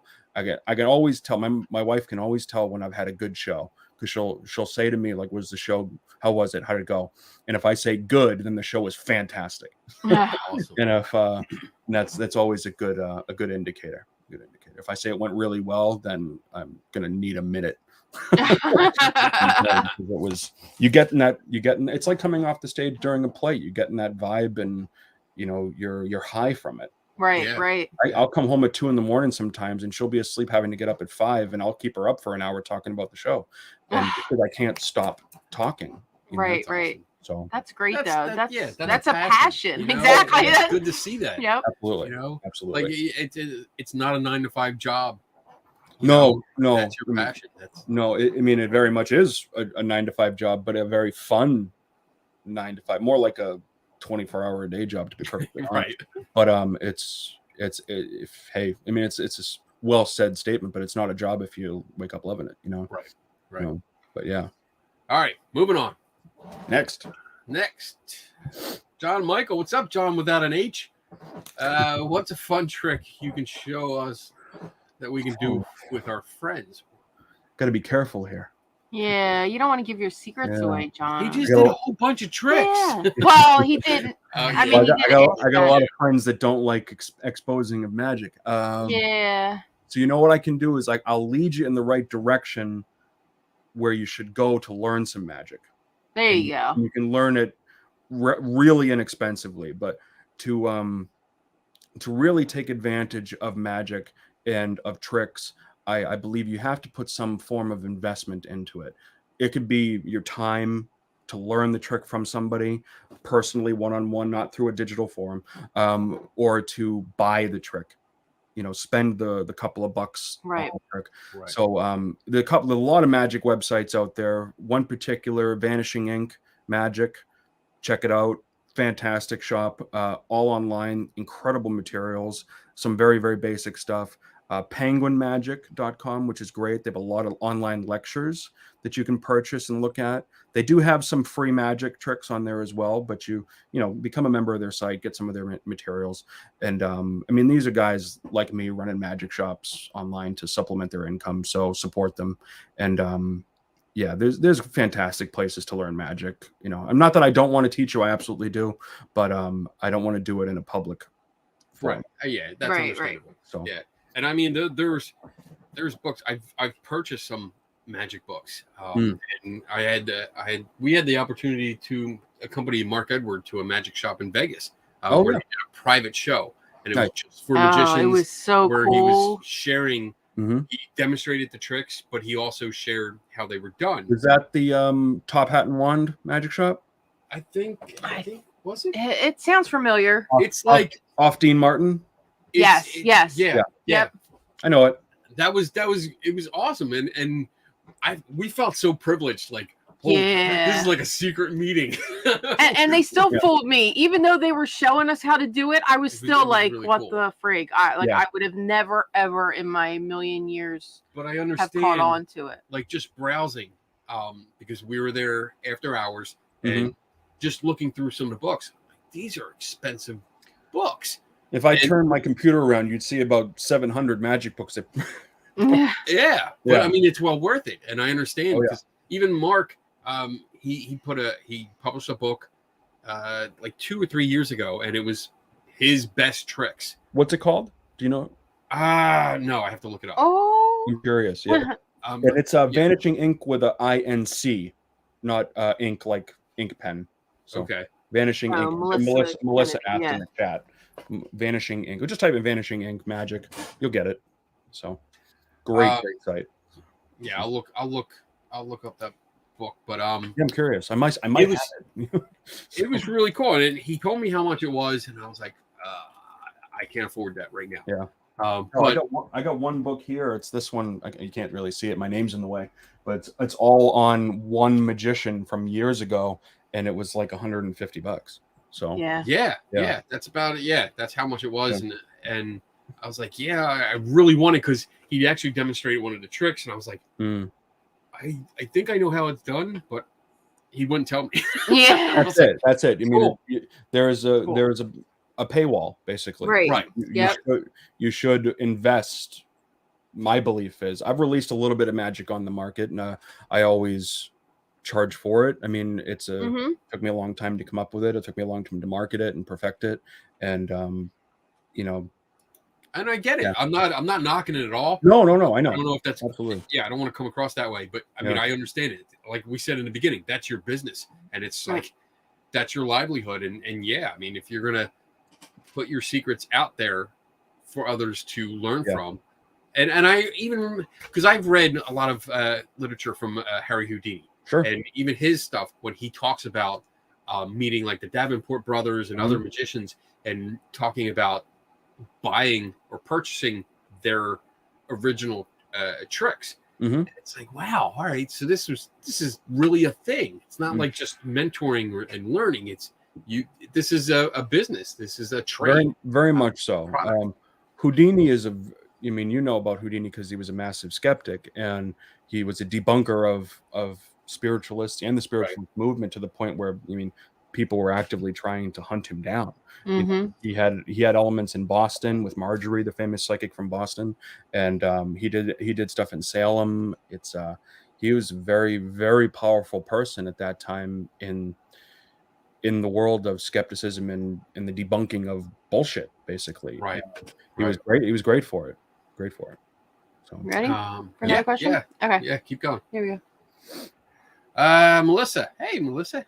What is a question or a request that you get the most, or one that you're over getting? Oh shit! I got a bunch of normal, kind of like common ones. One is, have you always been able to do this? That's a good one. Were you born with this? Is another one. Okay. You get the classic, like, can you make my wife disappear? Blah, blah, blah, blah. You get that. I mean, it kind of comes with the territory. And you have to be like, never heard that shit before. Yeah. And it's, I get the same stuff over and over again, like most of us do. I mean, you do enough jobs, you do enough gigs, and you always get asked the same stuff. And for me, thankfully, the most common stuff is, where did you learn this? How were you born with it? That kind of thing. That lets me know that what they're experiencing was something deeper than how did you do that? That's how did you do that, and were you born with this? Are two very different questions. Right. So it's very nice when I hear that question, because I go, okay, this show connected to them in some way. Right. I don't want them to walk away believing this is a boring gift, so I'm going to set them straight to a certain point. But I'm happy that their experience was that impactful that they can ask that question confidently without feeling silly. So yeah. All right, cool. Briefly before we get to the next question, the book's name is Total Darkness by Mark Edward. Oh, okay. And that's what it's. Amazon has it for $100, and it's more like seance magic. Oh, okay. So, I might have it. It might be around here somewhere. I think I'm actually going to pull the trigger this year if he has some. All right. So Bob says, have you ever had someone ruin or try to ruin a trick while you were performing it? If Always. so, did you throw them out? I take that back. Not always, but every once in a while, you'll get the guy who tries to reverse engineer the trick. The great thing is that Penny. If you're, and I'm talking mostly about the people that I learned from, and thankfully because I learned from them, I do it myself. But if you're able to layer a trick or a routine or an experience with an audience, it's very hard to backtrack it. It's very hard to reverse it to a point of origin where the method begins. The method meaning how the trick is done. So, and if you're capable of doing that and canceling out a lot of possibilities, then no matter what the idiot says, they're going to be wrong, because the other person next to them will go, well, no, what about this? And you did that. There's levels, if you're competent enough at it and you've done it a long enough, you could have a very, very deceptive illusion for people, and that's super important. Now, if you do get the person, and everybody does in the industry who does this, that tries to ruin a trick or says, it's up your sleeve, or the person, you met him before the show, say, okay, all right, let's do something with you. There you go. I bring that person into it. And one of the common ways to kind of disarm, I guess, a heckler in this situation would be to make them part of the show. You do that. You learn that very quick by doing kid shows.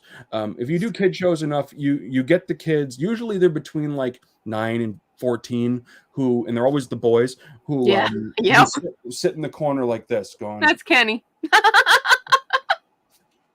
Kenny would be in the front row doing it. Yeah, I know how you did that. I've seen this trick before. Trick before. That's another big one. I've seen this trick before. Shut up.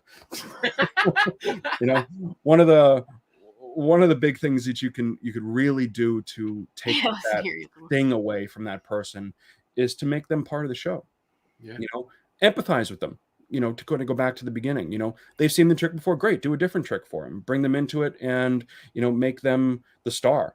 You make the heckler the star. In my situations, you make the heckler the star. You walk out with a brand new fan. And that's usually the situation. My style is not confrontational when I perform. I'm not aggressive. Depending on the situation. If you're a giant dick in the audience, I'm from Boston. My accent will come out, and I'll get a little pissed. But 99% of the time, I'm very easygoing with my shows. I want it to be fun. If you come to see my show, or if you come to see a magic show in general, and you act like a dick, that's on you, man. Right. I mean, right. Yeah, you're ruining it for everybody else. Exactly. That's not the point of going. You're there for entertainment. What you're getting into. Yeah. Don't be a dick. Yeah. One of our rules: don't be a dick. Be Patrick Swayze. Yeah. Well, that's like isn't that Google's rules? Like don't be evil, something like that. Yeah. That'd be great if Google was like, don't be a dick. I know. Yeah, don't be a dick. That was early on Google. Yeah. When they could get away with it. Yeah, exactly. We got one more question, right? Oh, another Bob question. Have you ever created tricks for other performers? That magicians often buy tricks from behind the scenes magicians. If so, who have you created for? Yeah. I mean, the whole community. If you know a decent amount of people, the community works, with each other constantly. I've created tricks for friends of mine. They've created stuff for me. We've teamed up and created stuff for bigger guys, guys that are on TV. I'm working on a program right now. I can't talk about it yet because it's not public yet, but I'm working on a program right now with a couple of guys that's supposed to be pretty big coming up soon, just doing some consulting. But yeah, I mean, I know tons of people that have done stuff for Copperfield, for Angel, for Blaine, hell, Nice. all those guys. And these are just, I've done some of it myself. I don't do a lot of it because I mostly work. I mostly do performances. It's my day job. I have I have 2 kids and a mortgage, so I don't have a lot of time to do a lot of consulting. But I get asked all the time, as do some of my friends, and I ask people constantly for help for things because I'm not the smartest person in this industry by any stretch of the imagination. So I need a lot of assistance when it comes to certain things. So a lot of people ask me to build stuff for them, which I'm very grateful for because I love building things. I love carpentry and doing woodwork and things like that. So if you look at some of the pictures on our websites for the Salem shows and things like that, all the stuff that you see in the show, like the sets and everything, I build all that. That's awesome. It's a side passion of mine. I don't get really paid for it. It's part of my shows for the most part. But if anybody really asks me to do something, it's usually to build them something or to come up with a method for a trick that they've been working on. And yeah, and I'll brainstorm things with people all the time. I'm doing it right now with a buddy of mine from Florida. We're working on routines and, fleshing out material for the shows. And yeah. Cool. So, very cool. Super fun. All right. We have reached the end of the show. So promote yourself. Like, where can people find you? I'm going to post the links again. I think I've said it enough, right? Yeah. The Salem Haunted Magic Show. That's our big show in October. That's it's for everybody. Moms, dads, grandpas, parents, everybody, bring them all. We love them. We'll have them. We're actually putting in some, for the very first time ever, putting in some kid shows during the late mornings before our big shows take off around 1:00. So that's going to be for kids and parents and families to come in. The little kids, they really shouldn't come to the big shows because it's right over their heads. But you're going to finally do that. So if you're up in the area, come to Salem. Come check us out. It's always a lot of fun. If you're up in this Salem area now, you can come see the Horror in Salem, which is the show that we do every Friday, except for these 2 weeks. But that's salemghostshow.com. And yeah, that's cool. All right. I posted all the links in the chat room. So if people want more information, feel free, please go and check it out. And maybe, we'll see. We got a busy year this year, but I think I really want to come up and visit. I would love to see the show. Yeah, I think it sounds awesome. Yeah, it's a lot of fun. It's not tooting my own horn. Obviously, you guys get in for free, but it's a great time. It's a great time. It's such a fun show. It's very different than anything else that I've ever done. Just because, especially the show that we're doing now. The show that we're doing now. The shows in October are awesome. They're always unique and they're always a lot of fun. The show that's not in October that we're doing right now, the Horror in Salem, it's such a different experience because it's intimate. There's 30 people. I'm right on top of you. Right. So, I purposely made the room super small. And even though if you look behind the wall, it's bigger behind the wall than in front of the wall. So I like that interaction. Anytime I do like a lecture, I'd rather do workshops where I'm right there and I can walk around like in the rows with the people that are there because I like that interaction so much better. And I would rather prefer not to be up in Salem with 1 million people. So a different time of year would probably be better. It's so funny too because we're getting people from all over the place coming to this show, and it was designed really for locals, like people within like 50 to 100 miles. Right, we're getting people from like northern Maine and New York and southern Connecticut and New York City and stuff coming up to this show, and I'm like, really, you guys coming up to? And I'm like, kind of like, oh, then maybe this show is something. There you go. It's bigger than you anticipated. Yeah. Well, we're sold out constantly, so it's always great. a good time. But tickets are cheap too.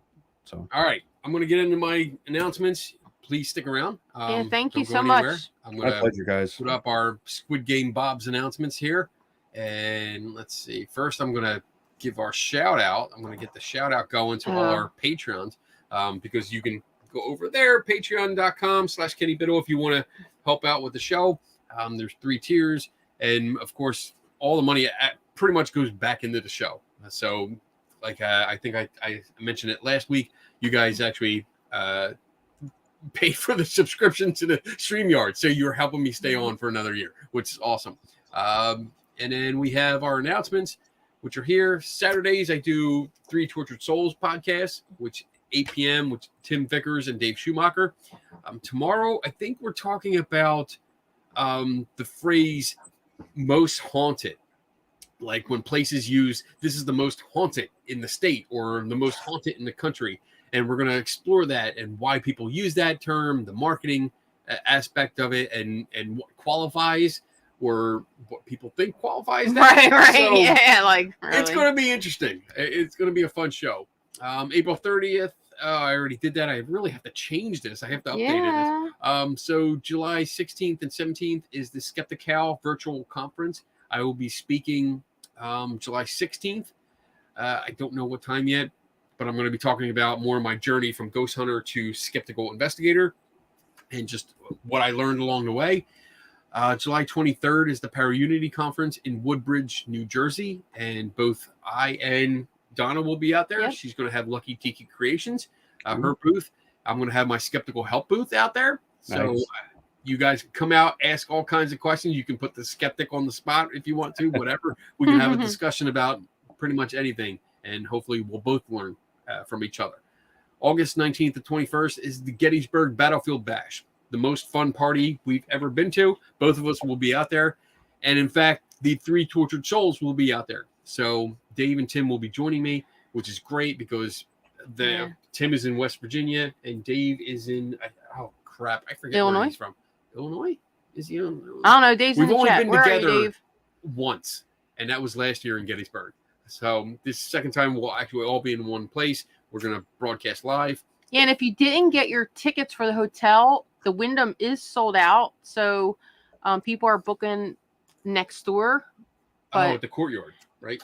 Is it the Courtyard? Am I right? Yeah. Okay. Next door to it. Just in case you're looking, the Wyndham is sold out. And then the really big conference is SciCon, which is October 20th, 23rd. Mm-hmm. And we'll be out there.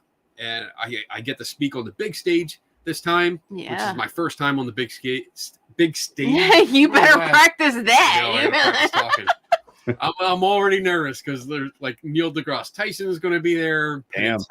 I know. He's going to be on stage with all these. I'm going to be on big stage stars. With thousands of people watching me, and I'm like, fuck. I usually do workshops. I'm in a room with like 50 to 75 people. This is going to be fun. You know, and this is a lot of people. So we'll see. We'll see how it goes.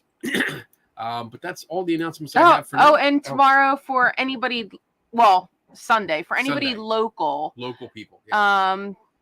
Lucky Tiki Creations will be set up at Red Lion and Bustle. It's off of Bustleton. Right at the American Heritage Credit Union. They have a car show and craft show from 10 to 3. So that it was supposed to be Saturday, but it's postponed till Sunday now because of the weather. So I will be set up 10 to 3 on Sunday. There you go.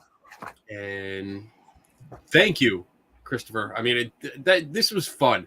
Thanks, we had technical difficulties. I think both of us had difficulties. We couldn't get you on, and then for some reason, and I think I know why Donna's mic wasn't working for the first original show, but it was a struggle. We blame Jason Voorhees. His day, but I'm glad we got you on because you did good. It was a great show. I had fun. Thanks, you man. made me feel like a kid with that trick, and it was like son of a bitch. I gotta figure out how you did it. It's awesome, but enjoy the magic. It was a trick, just so you know. Enjoy it. Yeah, I can do both. I'm a big geek. I mean, you obviously can tell, but my background, I'm a big geek. I can enjoy the fantasy, the magic, and fun.